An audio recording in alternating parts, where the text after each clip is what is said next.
Hi Alec, how are you Hey, doing? I'm Andres.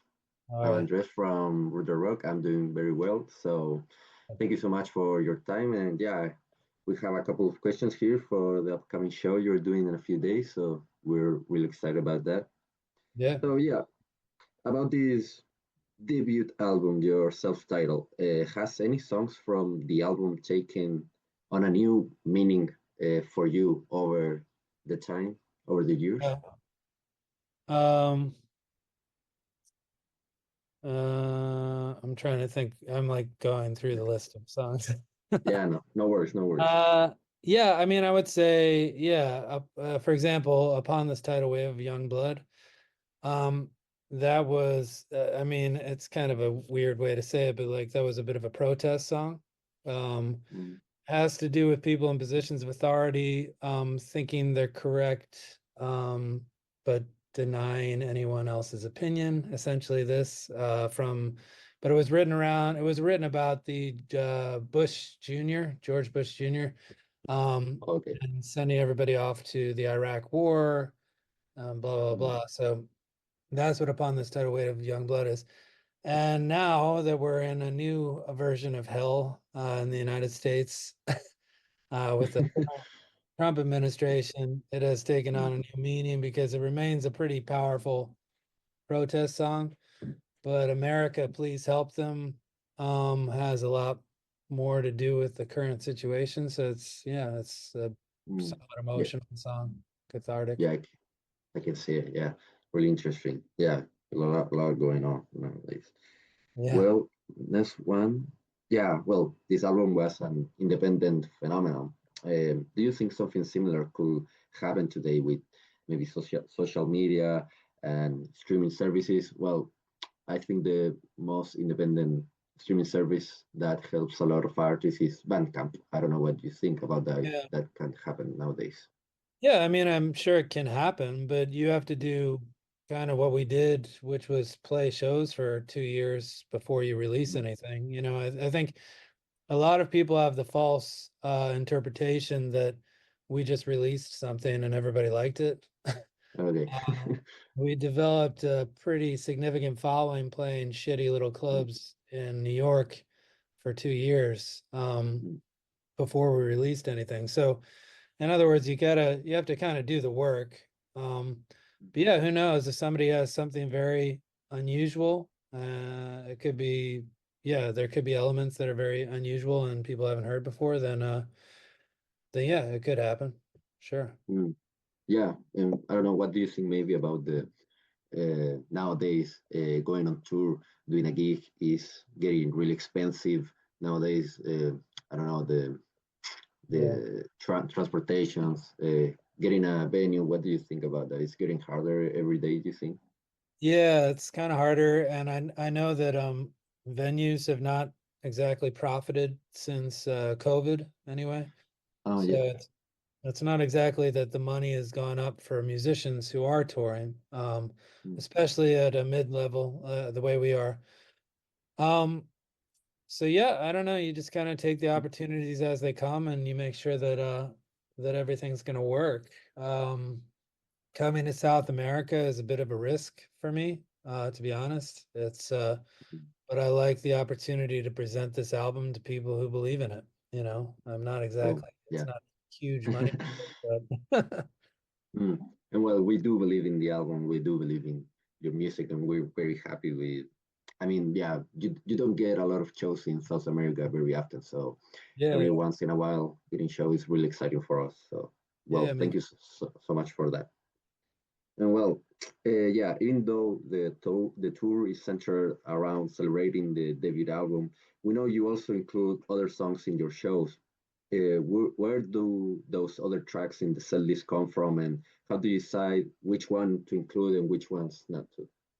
well, I mean, because it's mostly featuring the album, we do the songs that we know are pretty powerful. Like we've played these songs for years too, and the ones that people seem to love the most, that are not the ones on the album. So I mostly I just try to structure it in a way that I would structure an album.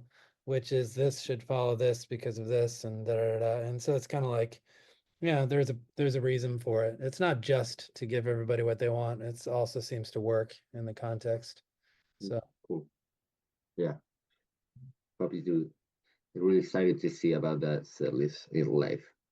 yeah. Well, yeah, this debut album was recorded with a strong DIY spirit, something that shaped both its sound and the way it was shared with the world. So now there's a vinyl reissue going on with the cover doing like stickers, I think, and you can customize Okay, it as you want. So yeah, it exactly. was so Yeah. yeah, it was really cool. So yeah, that was also Oh, good. kind of I like that too. uh, yeah, you mentioned like in the Instagram post, it was sort of uh, like DIY going on with that vinyl cover idea. So yeah, how important has it been for you to maintain that artistic control from the beginning?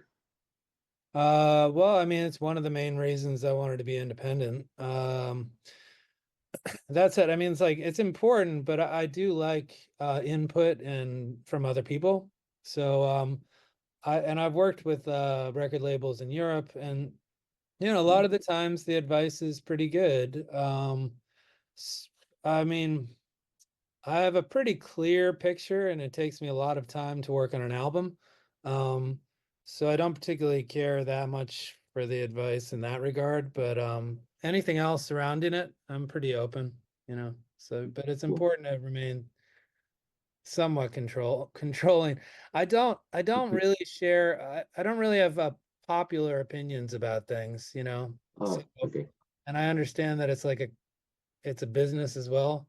So Mm. sometimes I need somebody's help to say, "Oh, but people will like this," and I'll say, "Oh, Mm. well, Oh, okay, okay, yeah. I don't get it." All right. Cool. Well, what I have next? Yeah, how this video for the Skin of My Yellow Country did came up, and yeah, it finally happened. How did that Oh, happen? sure. Well, that was one of the ways in which I did not exert very much control. Oh, Um, okay. my friend David, who is a music video director in Los Angeles, he had done a collaborative video in 2014 with me, so 10 years ago, Mm, on the album Only Run. And he's just really, really talented. I like his vision. And I thought it would be kind of interesting to see what his interpretation might be. Um, mm, that to me is kind of really, really the essence of it. Like, I didn't like music videos at the beginning, and mostly because I didn't like the idea of planting an idea of what something should visually look like, the sound of it visually. So, but then now I was like, if I hand it off to an artist and it's just like known to be his interpretation, I'm okay with that. So like that was entirely David's idea. And I thought it was kind of cool. I mean, it wasn't like a commercial. It was like a short film. So yeah, yeah. It was a great video. Yeah, and a lot of people love it. So it's yeah, it bizarre, was cool. but it's cool. Yeah, yeah. Uh, well, yeah. So yeah, Chile has witnesses a lot of different stages of your career. So, do you feel there's been an evolution in how the audience has received your music over the years, specifically in Chile, that you've done a lot Uh, of shows here? yeah, I don't know if there's an evolution exactly in how they've received it. It's like it's hard to tell what people like best, or what they respond to. A lot of people might like The Tourist. I love The Tourist. That's my favorite album for Clap Your Hands. And a lot of people might like Only Run, blah blah blah. First Mm, album, I think, at the very least for nostalgic purposes, but it's like, mm, yeah, no, it's really hard to tell from place to place what people respond to and why. I mean, like, as an artist, you can just be thankful that you're communicating anything to anyone. So everybody should be super modest and humble, any artist. yeah. Seriously. I mean, we're Cool. talking, it's rock and roll. It's not, Mm. it's not fucking rocket science. It's not Bach. So just everybody Yeah. should. Yeah, absolutely. Well, okay, well, Alec, I have my last question here. So, how would you summarize the experience that both fans and you will live over the next few days in Chile with this celebration of the debut album and this special show you're going to give? How do I think they're gonna feel? Sorry, I didn't get the beginning. Yeah, yeah, absolutely. How they're gonna feel? How would you summarize Yeah. the experience? Well, I will say this. I mean, like, and some people have shouted it out from the audience, which was nice. It was unnecessary, but it was very nice. They said they think that my voice is even better than it was at the beginning, which is maybe the case. I would say this. I think the show is just better than it was at the very beginning during the height of Mm, our popularity. So if people want to see the songs performed in such a way that's interesting and like some variation, but also like true to form and a lot of yeah. energy, I don't know. I Mm, think we can still do it very well, even better. mm. So yeah. Well, it's gonna be a great show. Yeah, yeah. So That'll be great. cool. Yeah, well, Alex, thank you so much for your time. We can wait for the show you at Club Chocolate you're going to give. So yeah, Yeah. thank you so much again for your time and thank Yeah, you thanks, Andres. uh, for coming to South America. Yeah. Yeah, of course. All Yeah. right. Pleasure. Yeah. See you there. All right, Bye. man. See you in a Take bit. care. All right, you too.